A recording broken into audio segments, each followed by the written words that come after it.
Thank you so much. I don't know about all of you. In my case, my head is spinning because there were so many ideas, so much inspiration. My booklet is full of your names and your respective entities, and I thank you for that. And I thank STSN for giving us this opportunity, and of course also for the fantastic host that we have here at the Vatican.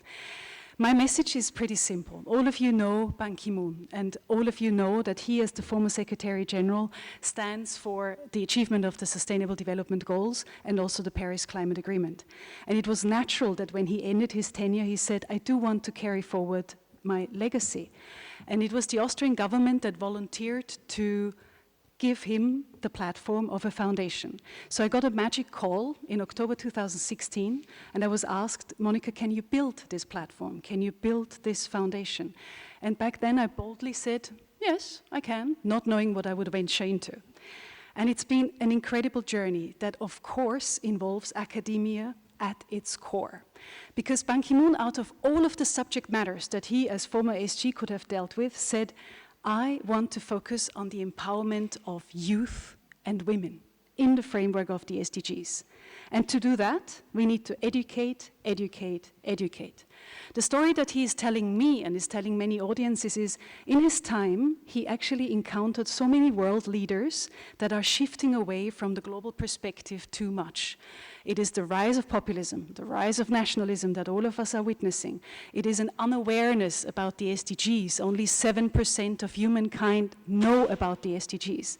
And he said we need to make sure with all our might and all of the time that is given to us that we raise a new generation of leaders that simply knows the SDGs and the massive questions that we currently have to tackle, including migration, including overpopulation, including climate change, including digitalization and all the benefits, but all of the conundrums it brings, and many other subject matters that you touched upon in the past couple of hours.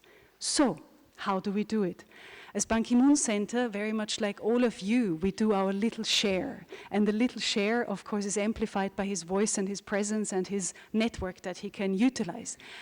We built online classes, we are working with academia, we have affiliated offices in Korea at Yonsei University, in Kazakhstan at Al-Farabi University, in China at Tsinghua University, and we are of course closely collaborating with amazing partners like STSN, STSN Youth, and Jeffrey Sachs is part of our board, and we are lucky also to have Irina Bokova on our board. Some of you might know her, she's the former DG of UNESCO and is helping us to get our track record right for GCD, for Global Citizenship Education. Now, I want to utilize you, dear fellows here in this room, as my advisors, because I do have some very practical questions to you that I would love to get reactions. And if we don't have time here, write me an email. My first question is, who of you has already been involved into UNESCO metric development for Global Citizenship Education 4.7? Has any one of you, particularly tertiary affiliated people, tertiary education affiliated people, contributed to the metrics of 4.7? Do you have experience on how to measure it? And if yes, please share it with us. Secondly, for now, I don't see anyone from China represented here, but yet one of the keys to the future will surely be the role of China in the geopolitical maneuvering. And I am curious whether I can appeal to SDSN that in the future we will have representatives from China, and particularly university, private sector, everything is of use, I'd say. I just come back from Belt and Road Initiative talks in China, and it will be massive, and I don't see it represented here. We haven't mentioned Belt and Road at all, and yet it's the one and only program currently that I see that is basically affecting the whole planet. The SDGs, of course, are as well, and I'm very happy to see that the SDGs are the song sheet that all of us are singing from. But mind you, we have 11 more years, and I'm happy that the next session will actually tackle the problem of the financing. Another question that I want to leave you with is, what about if it's an intergenerational symposium that we have here? I would like to propose, Ban Ki-moon is member of the elders, and I know elders and SDSN were talking already, but I would love to see more engagement there. There's something like a forum of a high moral ground, and I think there is so such a great potential with the youth participants here. Let's bring them together. And probably let's not stop at the elders. Let's look at Club de Madrid. Let's look at other fora where elderly statesmen can actually be inspired by the 50 solutions that Flavio represented, by Project Drawdown that I know some of you are connected to. So let's present that to them. And I want to pick up on something that Jeffrey said. Jeffrey said, why don't we write a letter to appeal to the billionaires with all of our ideas? I encounter many policymakers that say, we have money, but we don't have the projects to scale. Well, here we are. Here we are in this forum. But we shouldn't remain in this echo chamber. For that reason, probably, Jeffrey's right. Maybe let's formulate amongst us here. Let's make it our task until the next time the symposium convenes. We write a letter that appeals to the billionaires and is probably attaching, be it the 50 solutions or be it something else.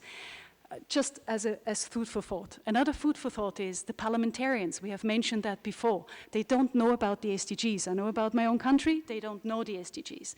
And all of us have this kind of knowledge. So could we, amongst us, decide that each of us takes the job of writing at least 2 letters within the next year to one or the other parliamentarian in our respective communities, just to meet them and to talk about probably what happened here or what you know from your respective engagement.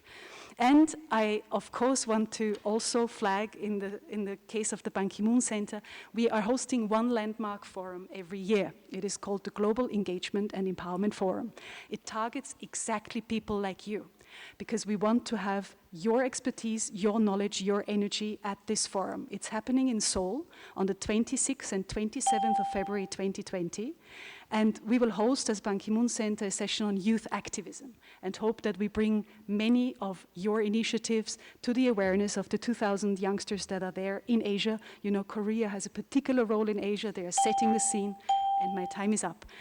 I appeal to you. You got 10 seconds. Oh, I appeal to you to check us out. I will follow many of you. I will ask you for advice. I will continue to stay connected with many of you because I want Ban Ki-moon to meet some of you, and I want you to be more engaged with the Ban Ki-moon Center.